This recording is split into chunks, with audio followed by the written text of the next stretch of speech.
Hey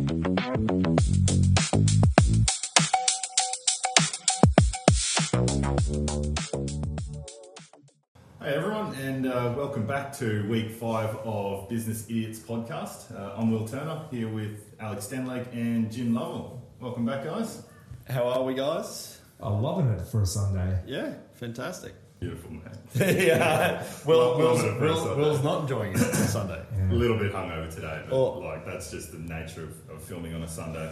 But guys, there's no time for me to be hungover. There's a lot that happened in AI this week, so let's dive into it. As always, it doesn't. Again, It never stops. But even a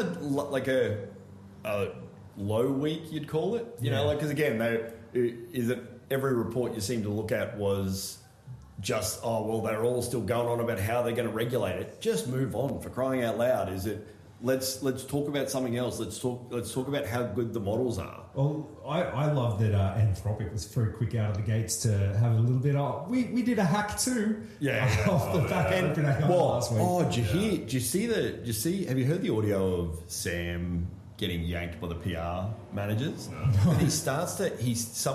Some reporter asks him something about, do you think there could possibly be other hacks? And he goes, yeah, sure, possibly. Like, we don't, we can't possibly. And you can just hear the PR guys just curtain hook, just yanking him in the background. Yeah. It's just sort of, no, we do not want to. Yes, it is possible. Of course, it's possible. Yeah. But we don't want to be admitting it. That's the new headline, right? That it's possible that there's many other hacks. And so that was to me that was the story of the week. Was just they're all just talking their book and getting out in front of stories or tripping up over stories.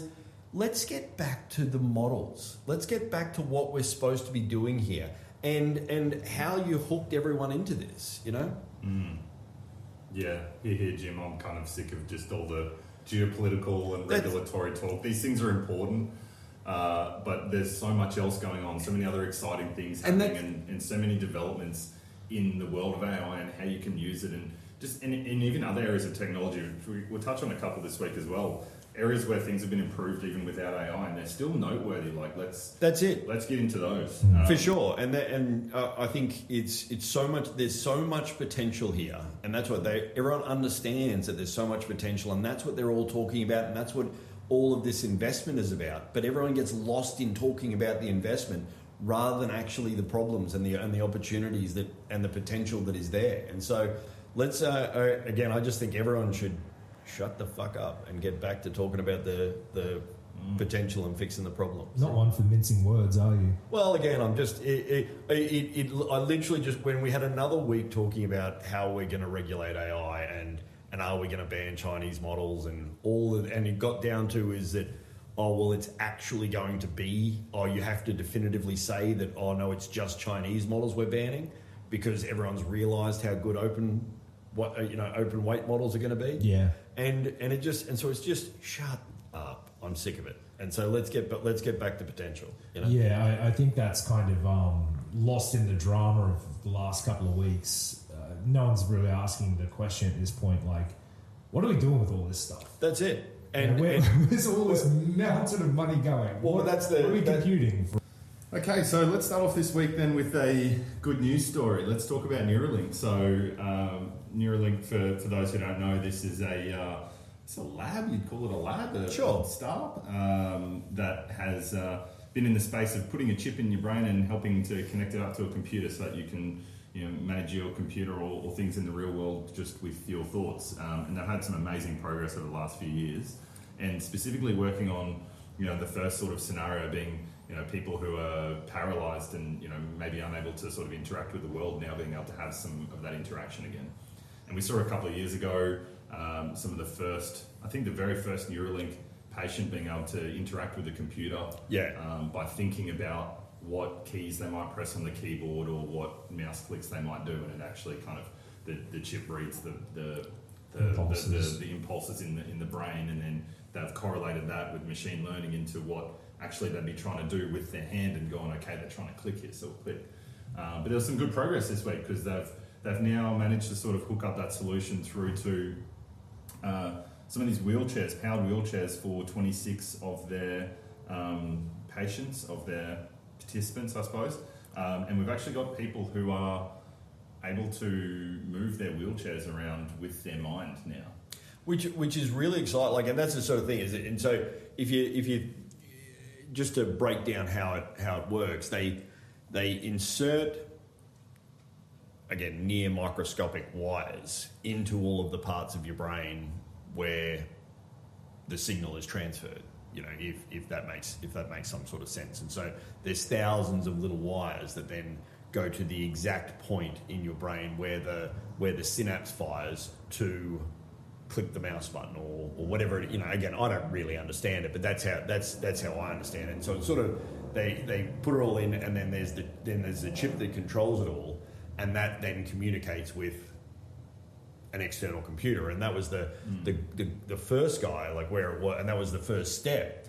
There was a whole lot of training involved in taking the signal from the wires and the synapses to then being able to control the laptop. And to me, that was the greatest thing about the wheelchair story, is that they've done it for 26 in one hit. So they've been able to normalise the training of it all a bit, which is really, really interesting if you think about it, because 26 different brains. That's it. And that's the bit that's boggling my mind, that you can implant wires into 26 different people's brains. And look, it shouldn't be a complete surprise. We've known about areas of the brain that do certain things for some time. I think we're okay with that, but the specificity, and that's what really, and so it must be something in the optimization of the training model, because like, if you think about it, you learnt how to pick up a mouse or how to type in a different way that I learned how to type, you know, and so the connections and the synapse connections in my brain are different to the synapse connections in your brain, and so no matter what, there as many wires or that you're inserting in, you're still getting something firing, measuring it, and then going, okay, well, that's what they're trying to do, and then optimizing the training, and then being able to do it for 26 patients or wheelchairs at the one time. I'm just like amazed that we can do this.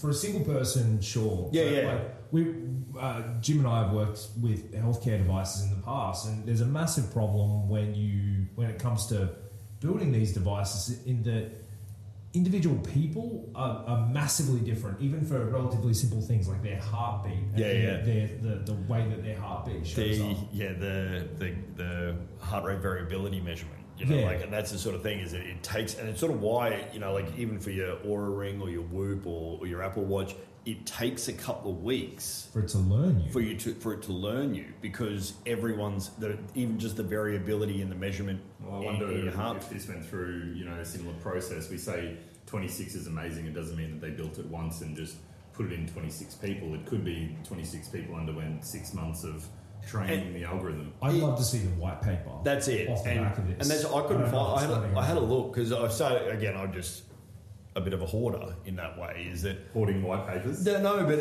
hoarding the information. Like I hoarded Kimi K3 this week. Just like, again, I haven't got a GPU that can run Kimi K3, but I've got Kimi K3 because I've got you know, who knows, you know, is in the dystopian world. I'm gonna have some monkeys on bikes in the back running a generator to run my server so that I can, you know. Or maybe it's the last open source model. Who knows? And so, but that's what I love, is that they found the way to optimize the training with Neuralink so that they can then get it further. And it sparks a little bit of the I guess last frontier optimism in me, you know, like where can you go with that sort of thing? Because it started out where, you know, like the intention or the vision for Neuralink was, you know, where there's a cut in the spinal cord, they could put communication devices on both sides, and the brain can then recommunicate, you know, and so you can still have the thought to move my hand, and there's a connection there now, and it allows me to move my hand, you know, and so it's not any sort of robot robot exoskeleton or anything like that. Yeah. It's just that it is I'm back to using my bridge. and I love that and the possibilities of that. And so this being able to move a wheelchair, all of us just by the intent of my, having the thought. And again, it's not just like in our pre-discussion, Will was very big on us clarifying that it's not just, hey, me thinking move wheelchair. It was actually like it's really defined in the way in which they do it. You have to keep thinking forward. I think one of the cool parts about the Neuralink is that it's not just straight from the brain to the wheelchair, and then therefore they have to kind of train it each time on how to use a wheelchair. They're going from brain to a controller. So once you plug that controller into various different devices, and that's what it starts to get really exciting about all the things that they'd be able to control. And that's the crossover. The crossover potential then got really exciting. I'm really excited for not having to press 1 or 2 on Claude Code anymore. That's it. Is it again? There'll be a little bit of fear in me in there's something about, because every time I picture all the wires going into a brain, I go back to the Matrix, with the octopus things, and they, and then when they go into the Nebuchadnezzar, and they're trying to hunt the people just with the arms. That's just the way I picture it, and so it instantly goes, the loss of freedom. It was a fantastic world to live in. Yeah, sure. Which world? Which way are you going here, Will? Yeah. Is it if we end up in the Matrix, I hope that they at least just make it nice. They give it's a global Minecraft server. Old blue pill Turner, they call him. Yeah. But that's so the crossover potential with Tesla and things like that. I just think there has to be communication going there, and so then all of a sudden you then have intent, and your car or you think intent, and the car can come and meet you out the front. I'm going to pour a little bit of cold water on this one, because I remember reading some stories a couple of months ago about bionic ears, which work on very similar principles. Or was it bionic eyes? Anyway, brain implants, and the companies that made and maintained these things went out of business. And what that then does for the sort of long-tail healthcare for these things. That's a little bit of a concerning picture, but these technologies were massively ahead of the curve at the time. And as much as, we've kind of said we don't want, government screaming too loud about regulation, having a long-term 50-year plan for how to handle this. That's actually, the going broke is actually really interesting. Yeah. Thought pattern about it, because again, there could be, and because everyone is able to just go out and start a company if they want. Yeah. And then if it is going to be in healthcare, you have to be able to support this going forward, and so maybe there is an argument for that. But I think if, say you're a paraplegic or a quadriplegic, and this is, very much looking at the silver lining here, the thought that you could have your legs back for 10 years. Yeah. Right? Losing him again would be heartbreaking, but what would you rather have? I still go, what's going to happen in that 10-year period, is that there'll be some sort of way to account for it, even if Neuralink goes broke. Yeah. Either way, it was just cool. Like, that was the biggest thing. And then the same, the same week, or basically the same week, Science Corp, really cool name. Thanks. EU branding. Yeah. Thanks, Europe. They're calling it Prima, and it's not where everyone is doing AI. They're getting back to a better chip and helping people see again. Improving the image processing coming through the eye, and all of these sorts of things are just awesome. Because there's all the longevity, Brian Johnson, take these supplements and you'll live forever. There's a lot to do there, and there's a lot of variance in who it works for and who it doesn't, it seems, I think. Whereas these sort of Android advancements, cyborg. That cyborg, these cyborg solutions to moving human or the improving human life. Like that's a fantastic result. Yeah, I hate to be trying to raise money right now on anything outside of AI, even though there's so much opportunity and so much potential still in all the other technologies in the world, that everything is just so AI centric. There is only oxygen in the room for okay, that's cool, but how does ChatGPT integrate to your brain? Well, this week. And they called them. So these people who can see, they're going to be able to see better now, so they can use ChatGPT. It's more users for ChatGPT. That's it. And they call themselves on it, but the like sort of the three-way conversation they have on 20BC every week this week, they were sort of going, oh well, is it if you got initial $2 or $3 million valuation, and then it wasn't a 15x multiple for the next phase or the next round, that is it really worth it? And you're just sort of going, guys, you can't be whinging about magnificent what again 2 or 3 years ago would have been magnificent returns.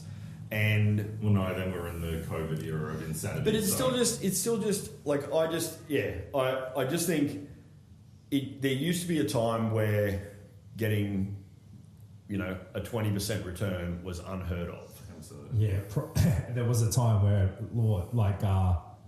price to earnings. That's it. Meant something as a number too, right? But and so I think that means something now. It's just your your metric of the insanity of the market. Yeah. And by the way, 20% is still unheard of returns, and if you can get 20%, then you're going to be absolutely winning if you can get that year on year.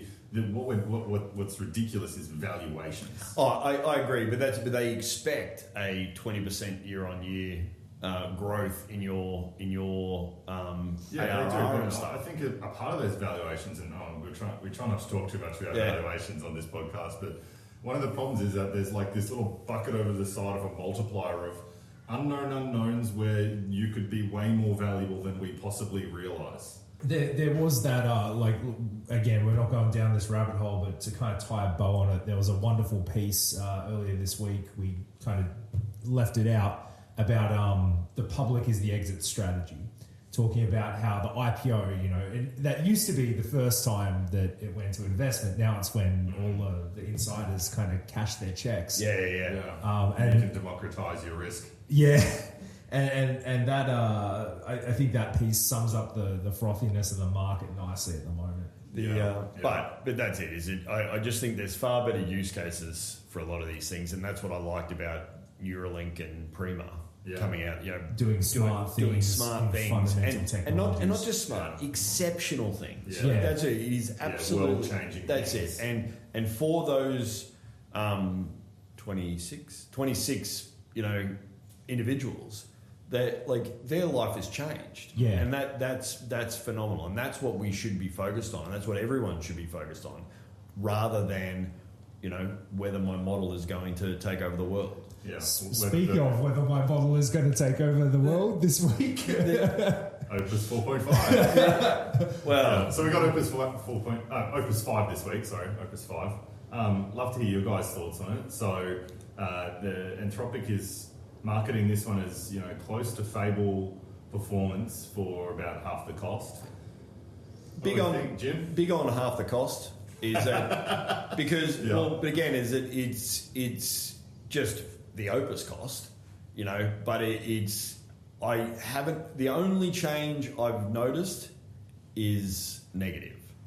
They keep every time they release, the model is so verbose.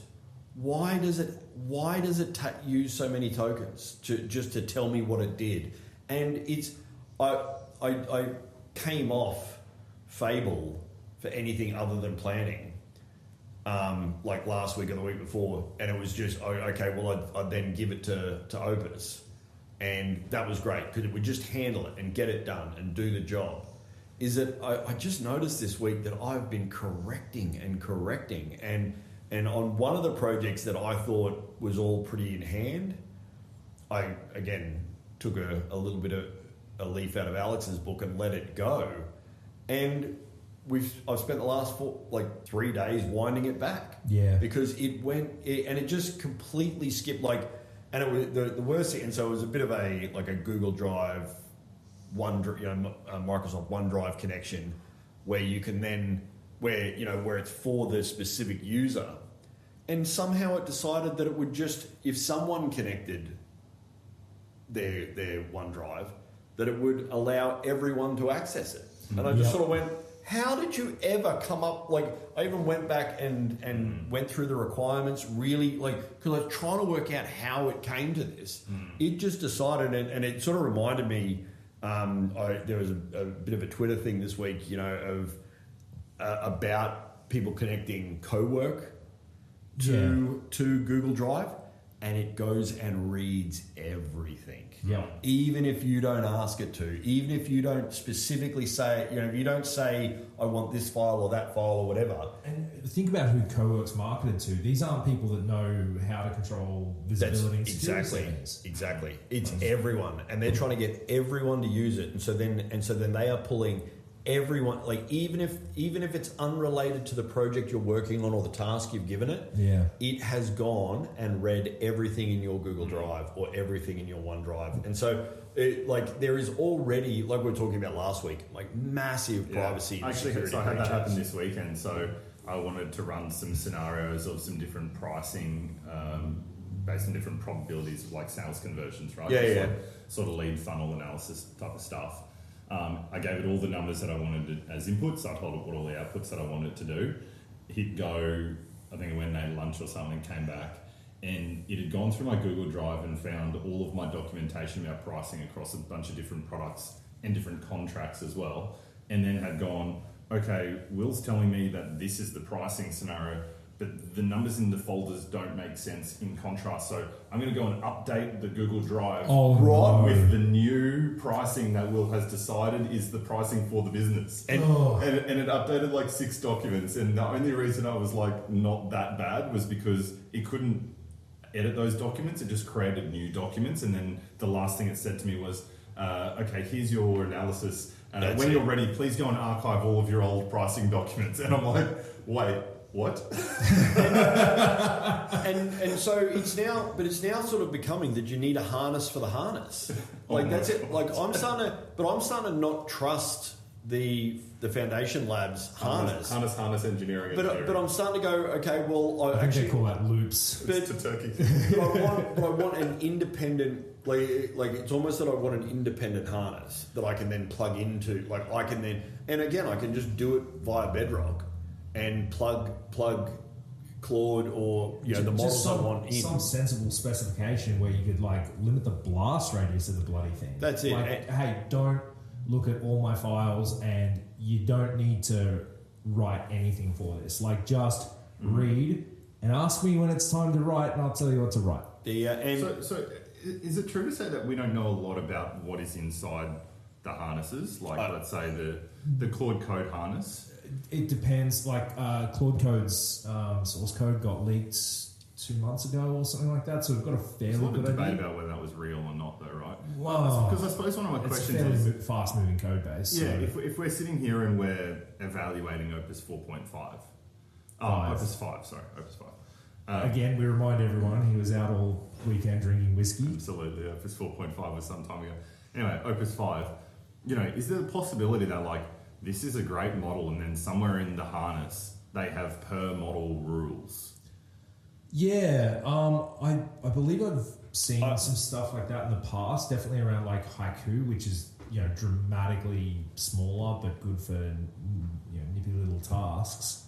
I wouldn't be surprised if I would absolutely think, and just on the behaviour, I think where you see the different behaviors of the models, if you forget to switch models and you use Haiku for planning or you can eyeball it in a couple of seconds if you're on the wrong model. I know it exactly because and particularly because everything is just perfect from the outset. The moment I know I'm on Sonnet or Haiku because everything is the greatest thing we've ever done. This is such a clean plan.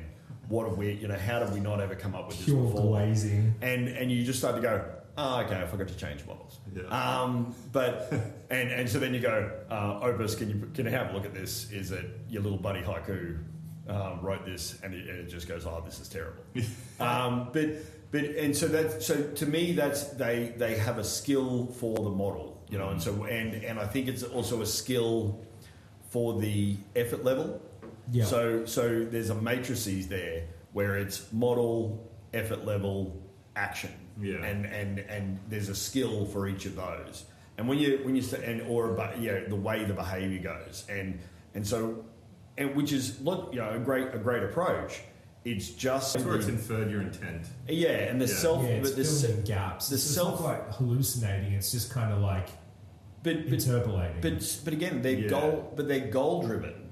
Someone has told it to do that. And this is kind of when I look at behaviour. I don't point the finger at the prompts. I think there's differences in prompts that are correcting behaviours in the training, but I think a lot of this is sort of benchmark seeking behaviour coming out of the labs. They're trying to say, oh, well, you know, we've done the best on this new cybersecurity, this new coding benchmark, this new reasoning, maths, whatever.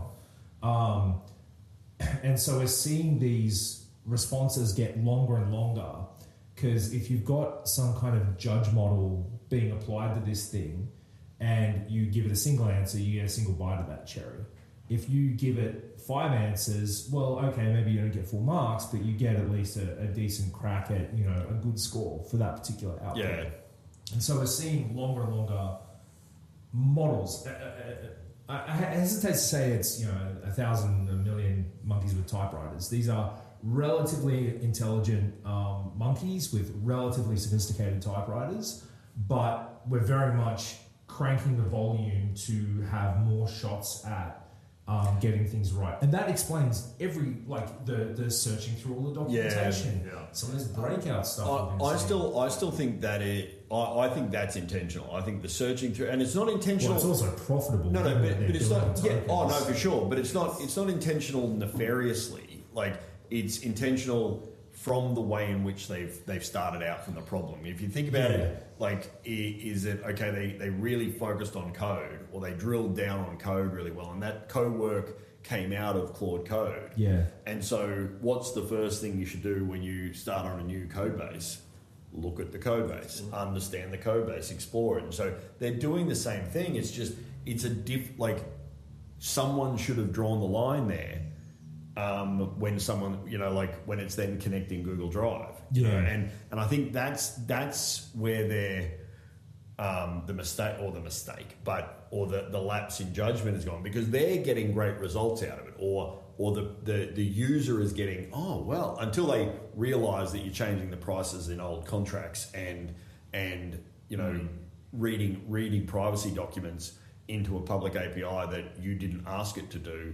And because of Anthropic's actions, I'm now in breach of a privacy policy.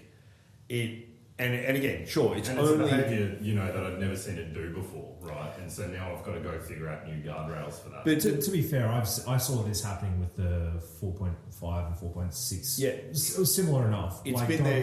It's been there for a while. Yeah, that's a pretty deep thread to pull. Yeah, I didn't tell it anything that was grounded in my business scenario or any planning or anything. So I was quite strict about what inputs and outputs I was giving it. I think I shared with you guys a story, but for the purpose of listeners, I had when Claude first brought out its multi-agent sort of framework. I'm like, oh, let's have some fun here, and I had multiple instances, multiple agents, and it was all well and good. So I noticed errors coming through, and I was hunting through all the windows trying to figure out what was going wrong, and I found one looking for elevated permissions to start killing processes. This little cybersecurity researcher had decided that, someone's making live edits to this code base. We're under attack.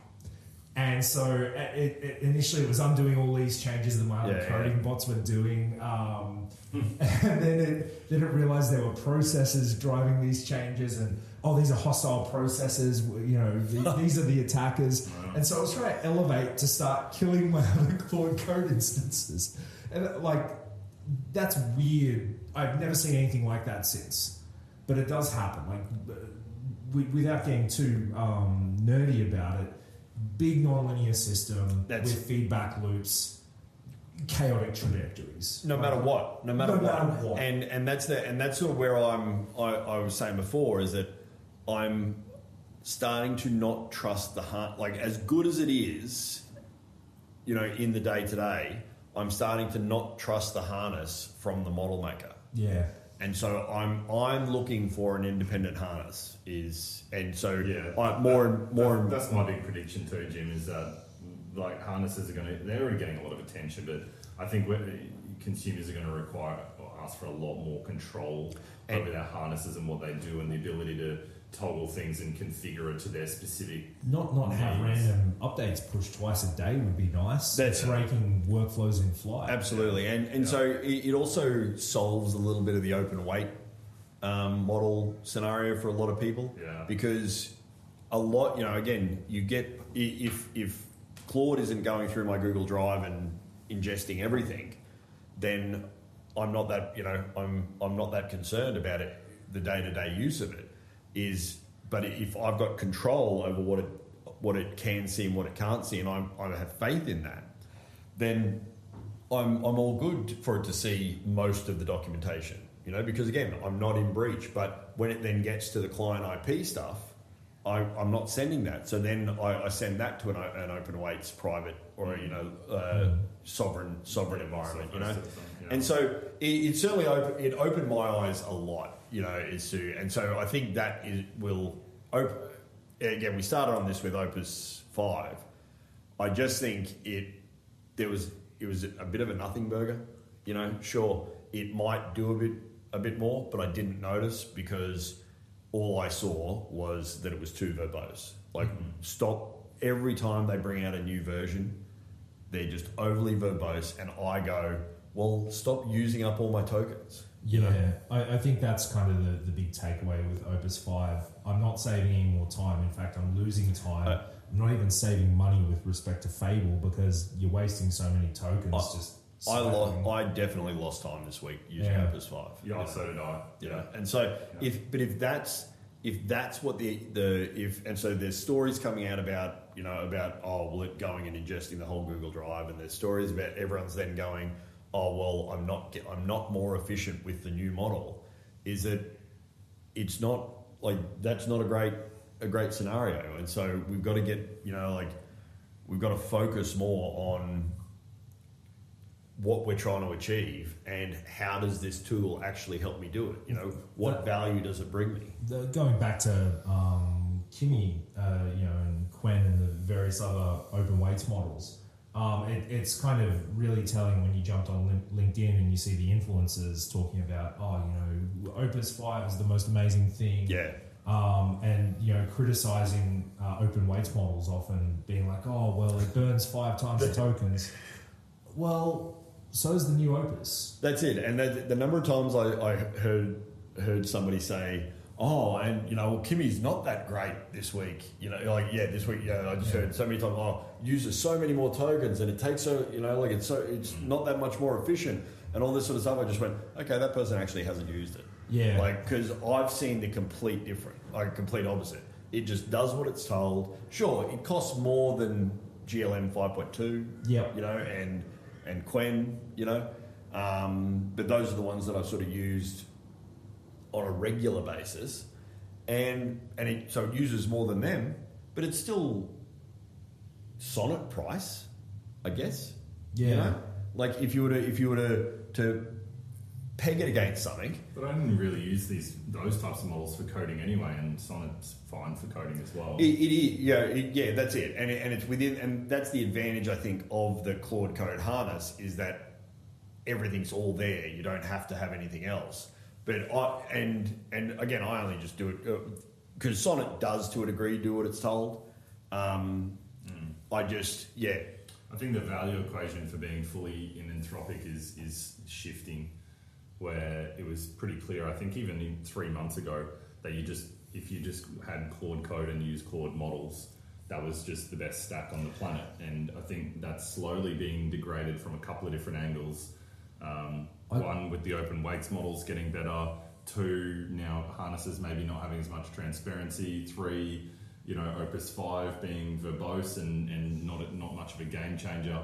I think Anthropic's, there's lots of little bites happening into their business model right now. I'd love to see tokens for benchmark scores plotted XY, because I reckon we're using exponentially more tokens to achieve marginally higher benchmark scores. Yeah. I think everyone was waiting for AI to become super intelligent and self-improving. This is the data point that's not going to happen. The technology's tapping out. Well, and that's it. Back to like we were saying a couple of weeks ago, it's not going to be Transformers that gets us there. No. And but I also, to me, it's a little bit the approach everyone's taking. It's not. Everyone seems to just want to give it the whole problem and solve it. And maybe that's what the foundation labs are doing in if we ingest all their Google Drive, we'll know what they're talking about because they've been a bit crazy wide in the way that they've described the task we want us to do, and so we can then we can draw the lines for them, and so they're accounting for the user that hasn't given them all the detail they need.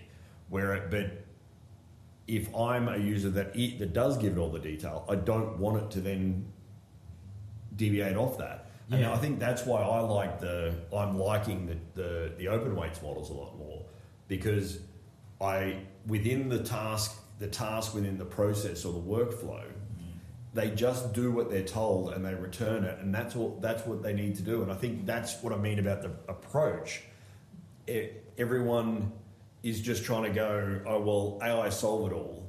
Whereas I think you have to bring it back to your process, your workflow within your business, and that's how you're going to get the result. I think you're bang on there with one notable caveat, and that is sometimes you can't change like if you do the right thing and give the model everything it requires to make the decision, to make the call, and it demands additional detail, etc. Anyway, there comes a point where you essentially have to lean into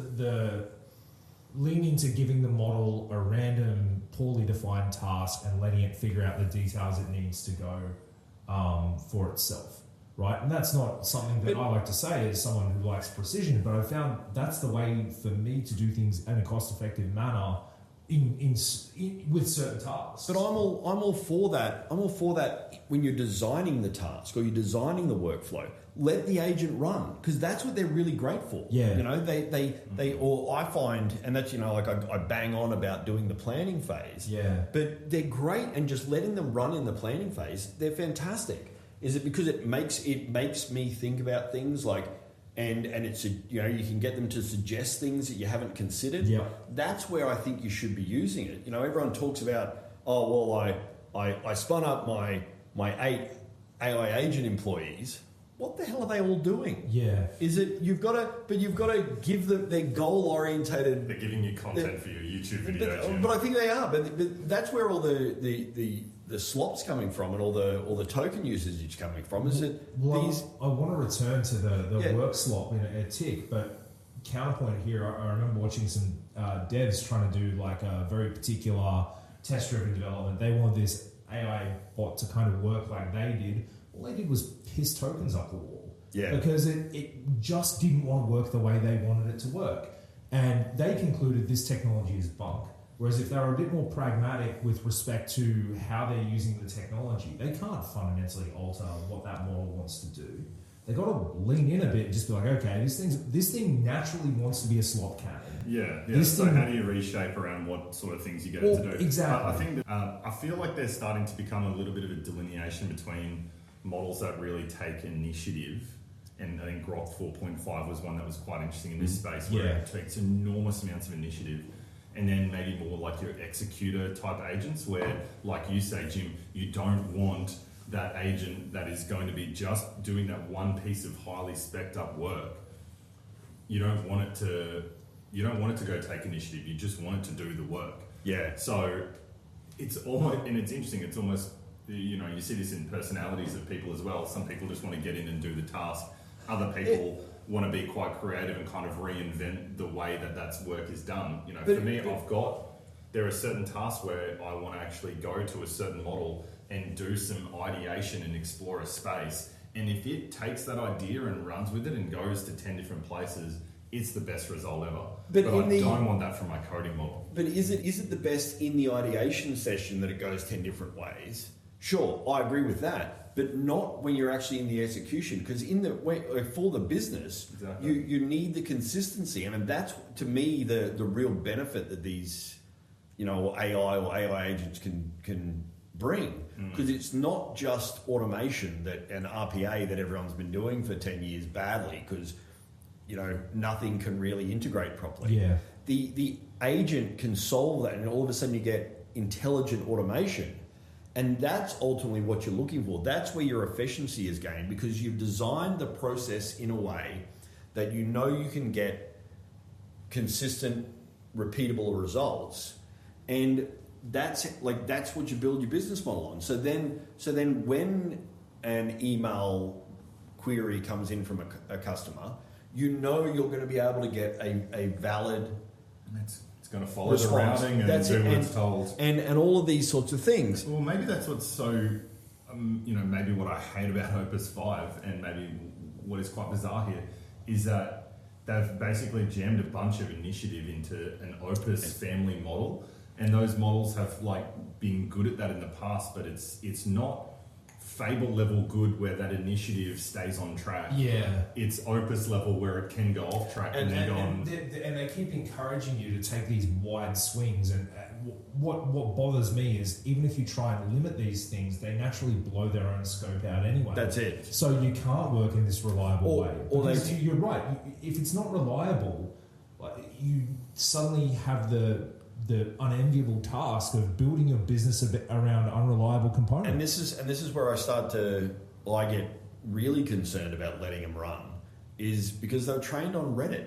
Is it and to me, I think that's a big part of why they make stupid sure, take a shortcut, find a better way to do a process, but they just take stupid shortcuts and really bad. Like I was explaining before about connecting one user connects it to Google Drive and then everyone can access it. Ooh. Is it what the heck? How could you possibly think that's, even when I explained that that's a massive data breach and you've just created a really big issue for us, sure, in dev, but if anything ever came out or we had to basically scrub all that code, because I never want anything in the wiring that could open that up in the future, And you just start to go, okay, well, these stupid shortcuts, how is that the decision the model's making? It's because they got trained on Reddit. Speaking of fantastic ideas that originated on Reddit, building your own AI company and staffing it with AI bots. I respect the hustle in that they're out there scamming people for money. Because again, and anyone who is listening to someone like that on Instagram or the TikTokers and taking it seriously, don't pay. Sure, listen to them. Don't pay them any money. All it's going to do is cost you a lot of money and not actually get anything to it. And it's great. It's great at the pub telling everyone, oh yeah, I've got 8 AI agents.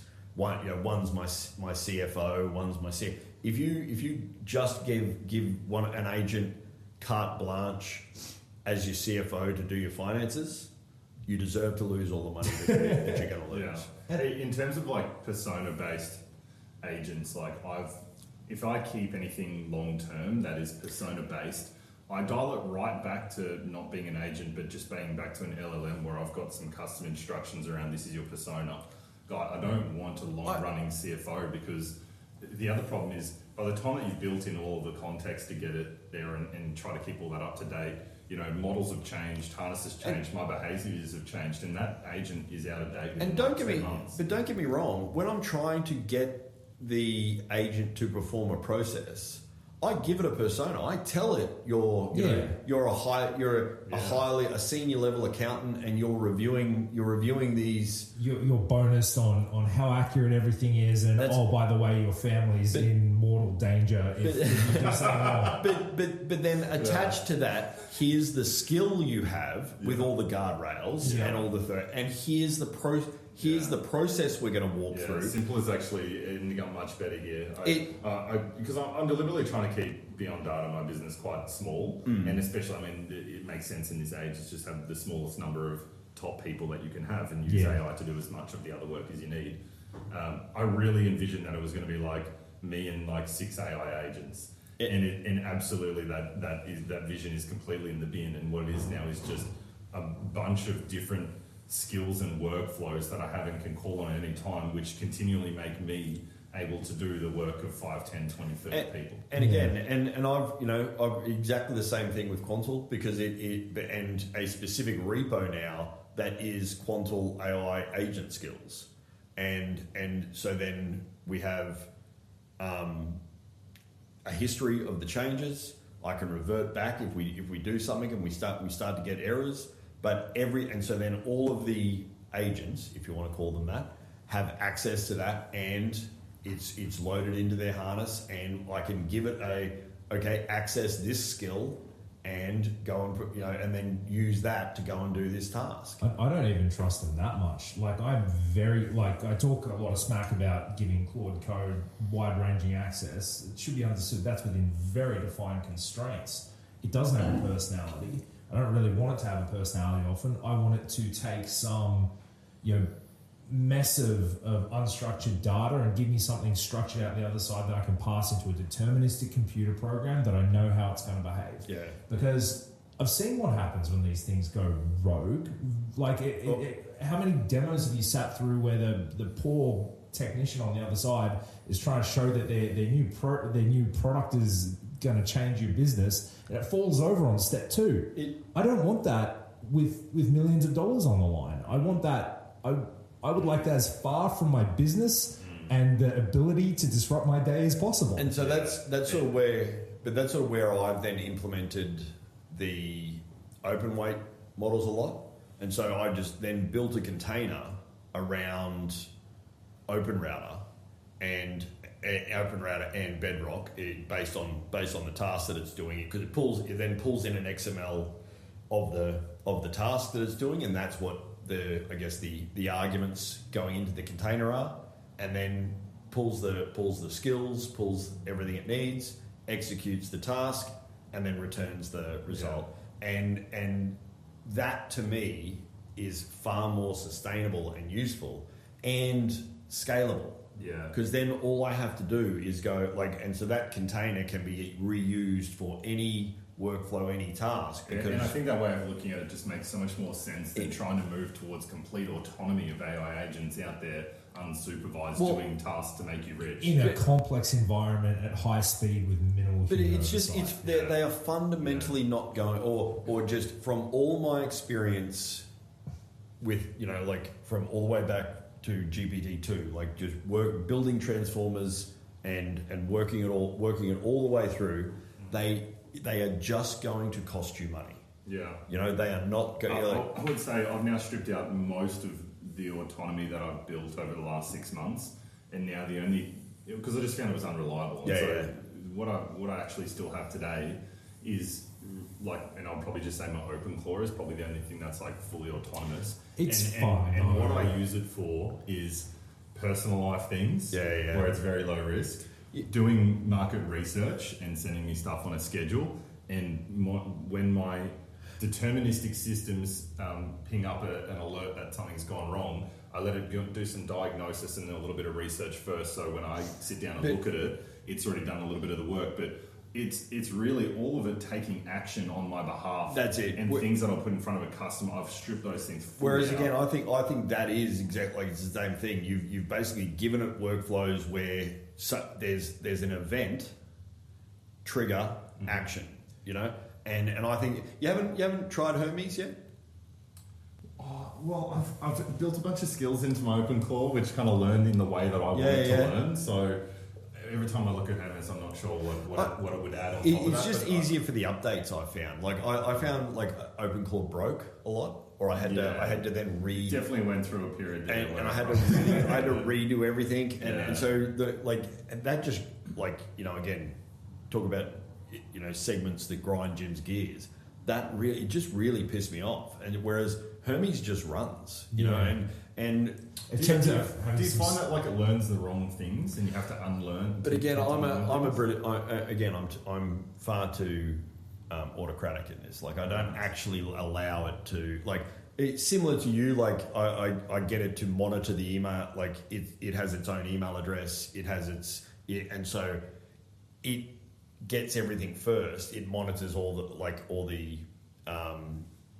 sort of AWS alerts at Quantal email addresses first, and investigates first. But then it escalates to me on the chat I started out with Google Chat, but then I've added it to Slack. But I don't think that's actually bought anything more, and it's just costing me a Slack user. So I think I'm going to go back to Google Chat, because Google surprisingly good Google Chat actually, and it's all included. If you're already in the G Suite. Well, that's sort of where I've started to go. Is it everyone went, oh my god, we can connect it all in.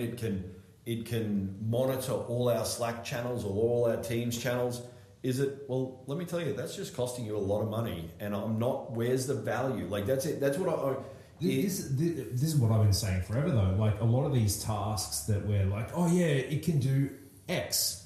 Should you even be doing X in the first place? Well, a lot of the time, the answer is no. Well, that was the thing, is that I worked out I was far better just writing some code to poll Slack and Teams, every n number of minutes, and then ingest that into a RAG.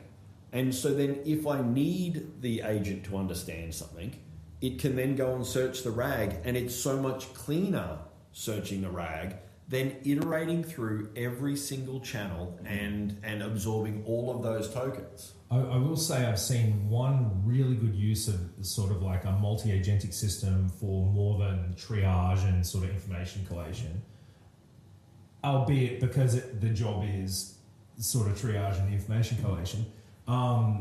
Sarge, who these guys know, a friend of ours, built a marketing bot where he managed to automate large parts of the gaps in his marketing team, using bots for example, market research, using them to collate them into event strategies, identifying where certain bits of paid media were working well, where they weren't.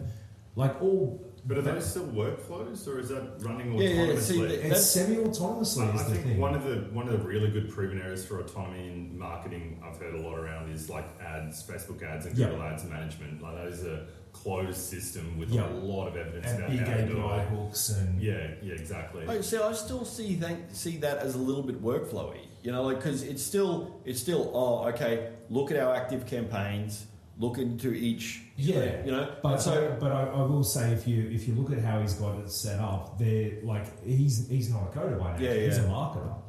He just kind of hacked this together.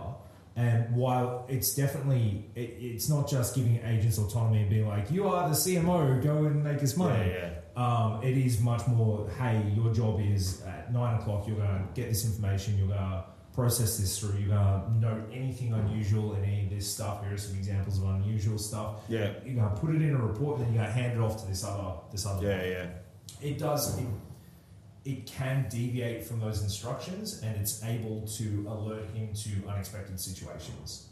And that's fairly impressive. And it's impressive that, with the technology that we have these days, average people with a bit of technical savvy can start to hook this stuff together. But again, it largely works because it's marketing. I believe marketing is black magic. I have no idea how it works. Well, that's it. It certainly it impressed me. And there's certainly a lot of use cases, for agents in marketing, because there's so much extra work, in order to get it to the point where it actually gets any sort of traction. And so a lot of it, but again, to me, there's very definitive workflows in a lot of it. And again, well, that's why Monday is so good in that sort of space. And I guess marketing people don't think in, defined workflows that much. No. But when they start explaining what they do, they work in workflows. They just don't describe it that way. I think. They work in a traditional sort of managed environment. If you pull back and you look at what they do, every Monday there's something. That's every it. Wednesday there's something. And you want the the data at the same time every week, and all of a sudden it fits into a really defined workflow. And I found utilizing agents for those sorts of things. But again, there's just so much work in getting it all set up and getting it repeatable and predictable. Like that's so I built one marketing automation, which is it was an AI project effectively, and what it did was each week it would go look at all of the terms that were searched for that the company was paying their ads to be in front of. Yeah. So not the words that they want to be shown for, but everything that they did show for. Yeah. And then we ran that list each week through an AI, which said, compare this to the company's webpage. Is this search term relevant or is it not? Because you could get something like someone might search sand and they're a sandpaper company, but actually they were looking for the beach, and so just triggered it, right? So then we would take those words and we put them into the negative search terms so that they don't show up anymore, right? It's about a 30% improvement in like savings in cost. Yeah. About 30% of the times that they were paying, they were putting their ads in front of people who were never buying. So that workflow though, I think a lot of people these days would probably start out trying to build an agent end-to-end that does that thing. Yeah. But that was a deterministic workflow with one node in it that went to AI and compared the words then came back and then went back to APIs. If you look at every programmatic thing that I've built in the last, at least the last 12 months that involves LLMs, that's the approach that's taken there.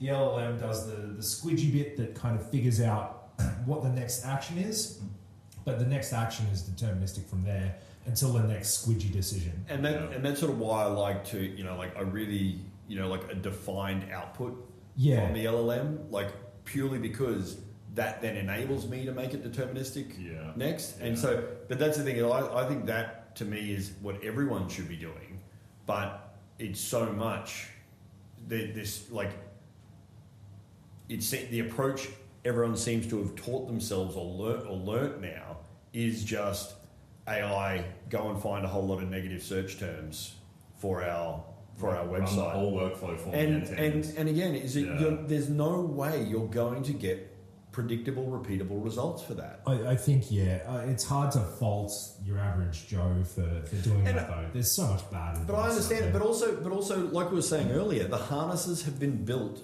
to account for it. And it's understandable that they've tried to build it, like they've learnt to use it that way. Yeah. Is it? But even and particularly, it's a really good example, particularly in marketing. Like, cause people show up for things like like friends' businesses, and they're clearly paying a lot for ads. I don't need to see the ad. Yeah. Is it like I'm just there because I follow them because they're my friend. They don't want to be paying Instagram that, any sort of money to show up for me, because they know if I need them, I'm going to go to them already, And there's still a lot of waste in the marketing. There's so much waste, and that's it. Is it? Whereas again, just pointing an AI at it isn't going to. All you're going to do is create more waste. Yeah. You need to make that workflow around. Okay, well, pull it from here. Pull it from Google Trends. Get the keywords we're currently ranking for, and then insert AI to assess, is this applicable or not? Fantastic. I'm going to put on my Mr. Grumpy Pants and say that's because they're called Mr. Grumpy Pants. Oh, these ones are. They're when I encounter this kind of thinking, it's often as part of a magical chain of thinking. People are at the point where they've kind of gone, oh, this is a really hard problem. I know it's costing me money, but I've heard that AI can solve this for me. So they default to the AI first approach. And I just don't think that's ever worked in business, or it will ever work in business long term. You might get lucky, but fundamentally, if you're not taking the time to think about the problem that you're trying to solve and what the nature of that problem actually is, you can't rely on ChatGPT, which again, a super smart intern. Cool. If you can't trust a super smart intern to go off and independently solve that problem, right? you're just throwing your own money up against the wall and your own time. Exactly, and that's the really big, like I sort of described it the other day as intelligent automation to achieve an outcome. Yeah, and it sort of, I really, because I wrote it down and I sort of went, oh well, you know, we've got to insert that into the marketing, because I was just liked it because it sort of summed it all up, the thinking behind it so clearly, and that's just, it's so far from the way everyone is thinking about it. Yeah. I like yours, Alex. The litmus test there of, you know, would you give this to a really smart intern? I think one of the most painful parts of realising, I guess, today in this conversation, or, you know, full autonomy and AI is probably a bit further away than we expected, but also, you know, that people are probably solving their own problems with AI, is that the business idiots, you know, that this podcast is named after, you know, the magical thinking, you know, middle managers and executives who just want to use AI for everything. You know, anyone who's at the coalface of AI today is realising more than ever where it shouldn't be used. Yeah. And so the gap is actually probably getting wider between what we're going to be asked to use it for and what it should be used for. And the really annoying thing is, it's a really useful technology if you're not just a fool with it. If you spend some brain cells, it's a great tool. But I think, like what you were just saying, Will, I think that is going to get even worse in the short term, because a lot of people have sort of been sitting on the fence and haven't taken the action yet, and so they're now, I guess, feeling the FOMO a little bit more and more and more, and so then they want to jump to, oh no, AI, everything's solved. There's still a lot of people who haven't had that light bulb moment. That's it. Where AI is as good at them as their job, like in terms of knowledge. And a lot, so I've got a lot of friends who are in, like, I suppose, the medical and legal professions, and they've been telling me for months AI is not all what it's made out to be. And then in the last sort of 30, 45 days have started to go, okay, it now regularly knows things that I hadn't thought of, or, you know, comes back to me with a precedent or a diagnosis that was a bit left field, and, you know, it wasn't quite right in the end, but it at least helped. Yeah. And so I think if there's a lot of people out there that haven't had that light bulb moment, there's still a lot of people who are about to enter the magical thinking era of AI. That worries me significantly, because less so in medicine, but particularly with legal, I think a lot of what they do has been magic for a long time. And you know, without throwing shade, the fact that people are like, oh, well, we've got this precedent that we can rely on, that to me looks a lot like a junior engineer discovering, oh, we can actually just use this, you know, these C bindings to do this crazy stuff in Python. And like, when I read legal documents, I feel like I'm reading badly written code, right? Particularly like actual legal texts, like the body of laws of Australia. I read this, I'm like, oh God, refactor this so that a human can read this, you know, without needing to jump all the pages. If we're having people making legal decisions that carry real precedent and sort of real impact, without necessarily understanding the context, because, oh, it was a bit left field, but, you know, that's kind of cool. Once that lazy pattern of thought starts, I get real worried.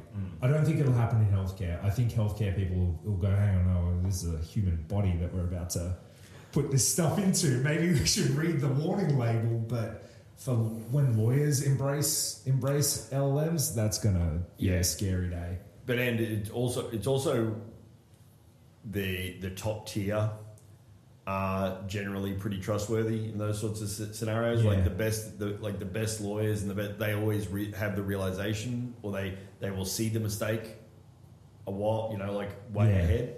Is that it's the run of the mill that where the concern really comes in. Yeah, you know, because as the lawyers we can afford. Yeah. All right, guys, let's dive into the lightning round now. Then I've got a couple of topics here. Just want some quick takes from you, but also maybe some spicy takes. Oh, here we go. Come out of these ones. So, Gemini Robotics 2 this week was a bit of an interesting one. So, I suppose so far, historically, with robotics, we've seen specific programming for specific tasks. So, for instance, you know, there's an arm on the table, and we're programming it how to work for a specific thing it's doing there. What Gemini Robotics have got here in DeepMind's new model, it's more, I suppose, it can drive the full humanoid from the feet all the way through to the fingertips under this one policy that can kind of be adapted for many different robots. Bit of a game changer in robotics, are we thinking, or this is just an abstracted view of how robotics should work? What do we think this will actually do for the space? I like that it sort of, I guess, enables the OEMs, to all work in the same, in the same space, using the same protocol, I guess is sort of a way to describe it. What it really highlighted for me is we're sort of talking about it, a bit before about, like wide AI use, right down to the end, is that it's same with robotics, is that Elon and, all of the, the humanoid robotic manufacturers are talking, a big game about, 1 to 2 years. But when you look at the simplicity, like where the benchmarks that came out of the report, the simplicity of what they were talking about, sort of pick up something from the table was 42% accuracy, and like they were just a long way from 100%, and they were so simple. And so actually chaining that together to go and walk the dog, because that's just in my mind, the humanoid robot that I buy for 50 grand, whatever. You're not going to let it look after grandma at this. Well, that's it. Is it? Well, we had friends who just had a baby, and they were talking about, Depends what the inheritance looks like. Look. But it just, to me, it sort of showed how far away in Australia in particular we are. Like, we can't even get a Waymo, Yeah. And so how far is it away that we're going to get any sort of humanoid robot that can be allowed to walk around or do things that isn't in a completely confined environment? I'm going to take a counterpoint here, contrary point here, because humanoid robotics is really effing hard, and even 42% is like and agree. Again, I was probably a bit harsh there, but it was more just because it is unbelievably difficult what these people are doing, and it's just it's just so far. They've still got so far to go. But come on, guys, quick takes. But combining. Tell me what you think, Alex. And that's it. It's just that Google combining it all into the one policy really helps. That is what I'm saying. I'd just be watching the standard that's being established here, because I read this and I thought, we're establishing a unified protocol for humanoid robots in the United States. And I wonder if that's not topical. Yeah. No, absolutely. Well said, mate. Good point. Okay, GitHub in the last week have released stacked PRs, which I think has sort of been something that's been talked about or thought of for many years, but kind of the idea that you can kind of chain different PRs together so that they could be all merged at the same time, or one after the other. This is obviously, to me, a consequence of the kind of the agentic engineering era of just having AI working in multiple different sessions at once on the same code base and being able to not have to handhold it. What do you reckon, Alex? Is this something that's going to work? There have been stacked PR products in the market for a while now. Stacked PRs are a fix for a particular problem in most software development processes, that you can't do perfect little agile, self-contained PRs for significant changes across the code base. That's a good step that's baked into GitHub. I'm more concerned about their security and reliability at these points in time. As long as it's not coming at the cost of them fixing up their uptime, I'm about it. Yeah, again, solid. It helps with multiple agents working on multiple things and being able to chain them all together.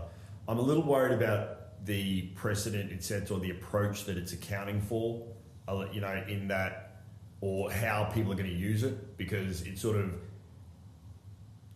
agents in the SDLC anyway are a little, everyone's using them a bit haphazardly. Is that all of a sudden, if you can then just chain PR after PR after PR and not really ever bring it all together, I think it can end up getting really far away from the requirements and costing a lot more than it needs to. And that's a big thing for rework for me is a pain in the ass. And so I think there's a bit of or I think people are going to use it in a bad way. I think, the agents themselves, I can already see how they're kind of going to do this. They're going to create a hell of a mess. And like, because I love it because it's sort of organised in the way in which I release it, or I release the agents and organise the work. But unless I can't see how you don't create a mess if you don't do that, and a lot of people don't do that. So I think it's going to cause a few messes. Generations of harnesses, perhaps. Yeah. I think I'm in favour of this, but I'm probably more of the junior coder in the room compared to you guys. But I suppose there are certain tasks where I have my Claude code work fairly autonomously, and typically repos that aren't yet in production. And I already will get it to sort of spec up a bunch of work, put it into a sequence that makes sense, and go and do those work with sub-agents, and then queue up a bunch of PRs for me, and I'll often go through and review it in bulk and kind of merge the queue one by one. And that often leads to this problem where I'm having to rebase the PRs based on other things that have changed in previous PRs, and they kind of lose alignment a lot of the time, and there's a lot of token burn going on in there. It's called force push, mate. Live dangerously. There you go. So maybe it'll just give me a slightly cleaner way of being able to manage that. And it definitely will. And that's it. All for it, but it's just sort of that's the thing is I think you've just got to be quite structured in the way in which you plan the work. Otherwise... I don't reckon it'll clean it up. It's a useful thing, but it's based around human development practices, same as test-driven development. I can't get a bloody agent to do proper TDD and do it repeatedly. I think it's going to misuse the primitives, create a bunch more mess. And if you're doing it like hardcore agentic stuff, should you even be reviewing the code, or should you be finding other ways to analyze? These 3,000, 4,000 and a lot of the time I want to do it much more in parallel. Yeah, and I don't particularly want you to chain them all together. Exactly. Exactly. Okay. MCP got its biggest rewrite since it first launched. Just this week, I think. Yeah. So they're effectively dropping the handshake and moving more towards it being like a stateless web service, which effectively, and on my read on it, is basically taking out a bunch of the stuff that it had to do to manage it and make it work, and just going, maybe we should actually make this fit with the way that web services want to work. But also the way agents want to use it. Like that's the thing, is it maintaining a session isn't the way a lot of them work when calling it MCP. And so that's the biggest advantage. I think it's going to actually open up use cases for MCP, because we sort of commented, between ourselves in the past, is that everyone went, oh, MCP, and a whole lot of services went and created MCP servers that then never got any further development on it. To the point that I revert to the API on Asana because I can actually do everything on the API rather than because the MCP server just hasn't got all the... You can't do everything with the MCP server. So I think this is going to make it easier, and that's the greatest thing about it. And so then all of a sudden everyone will actually build out their MCP servers properly, and you can actually utilise the technology. I think this is absolutely hilarious because this represents... I don't know how many times now we've discovered that SOAP is a bad idea and you should just use REST. Yeah. I'm looking forward to where we have MCP 2.0, which will be GraphQL or something like GraphQL. We learned that it's really hard to bound queries in GraphQL and you have a very big attack surface, and then we all just go back to REST like normal human beings. No, for sure. I'm looking forward to this one. I've got a couple of products that have just really, really struggled with session management and auth over time, and it's just been such a headache, and particularly because one of the products we're building in Copilot Studio and their ability to interact with MCPs is just absolutely rubbish. But the one at a time bullshit as well. Like that's the thing. All of a sudden, all of a sudden you can make concurrent concurrent calls. Bada bing. Yeah. Love it. When you dig down into Microsoft platforms as well, they tend to be event source, which means they're pinging off an instruction, and then in the Microsoft stack you're having a bunch of shit happen, and you get either a response back, or you're now able to access the object that you're looking for, right? That ability for this new MCP protocol to support those longer running workflows is actually, it's not just good for anyone that's in the Microsoft stack, you know, may heaven have mercy on your soul, but it's good for any long-running workflow, which these days is pretty much anything non-trivial, right? Yeah. Which, like, it just opens up so many possibilities. And who'd have thunk, just pass a bloody token and have a stateless request. That's it. Yeah, it's not hard, guys. It's simple. That's it's simple. Yeah, that's the ongoing mantra I will be chanting at everyone is just keep it simple. Stop screwing around. And then the last one, fun one of the week, Bottleneck Labs. Look, we won't jump to calling them the business idiots right away because this was an experiment. But they got GPT 5.6 Sol, built an agent with it, handed it the keys to one of the live apps that they had on the App Store, and said, go grow this thing, make us rich. 24 hours later, it had spammed all its users, bought fake test accounts because it couldn't get enough, bought fake user reviews. Because it couldn't get the reviews up on the website. 24 hours is a pretty short cycle time to bump up your reviews. And lost $447. Apparently the code it wrote was pretty good quality though. So what do you reckon, guys? Didn't it also hand over the keys to your business? Didn't it also make the app free eventually? It did. It continually discounted the app to try and draw users until it eventually made it completely free. And using it but to me they're like, and that's it. Like this is just exactly what we're talking about. You know, like the broad arching. Oh, I've got 8 AI agents in my... This is exactly the same thing. This is what happens when you have one AI agent in your company. And I think they were lucky that it only cost them $477 or whatever it was. You know, like they got lucky that it only cost them that. Way more than that in 24 hours. Well, but again, and this could have burnt so much. You know, like they could have found so many other customers to be customers. And so that's the VC way. Yeah, that's it. You know, but also. Giving incentives to users, you then have to follow through with that, you know, and so they could have ended up costing them, you know, like 3 months of running the app and having to keep doing it. So I think they got really lucky, but I just think it just shows this is where everyone's heads are at, and it's just a mistake. You don't get the results, or it's an amazing technology. You just have to insert it in the right place. And giving it the keys to the App Store is not the right place. I think Anthropic had a similar thing where they put an early version of Claude on their drink machine or something. And instructed it to make money. The tungsten cubes and all that sort of nonsense. But it's right. And it started ordering bizarre things to sell in the vending machine. He was in the vending machine. In the kitchen. Yeah, that's it. And again, it was just crazy what it was then doing. You know. Look, it's the more things change, eh? But goal driven models, like.